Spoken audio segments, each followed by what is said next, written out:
Hi, I'm Dave Epstein. Welcome to this edition of Growing Wisdom. Today we're talking about propagating succulents.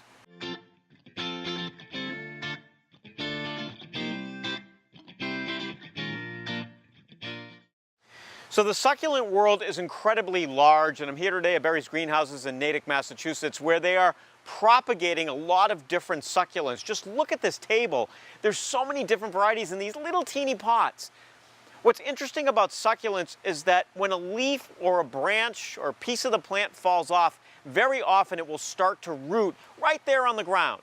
So what they'll do is they'll walk around the greenhouse, they'll find little pieces of succulents that maybe have fallen off or they're purposely pulling them off, and they'll put them in a growing medium, something very often made for root cuttings.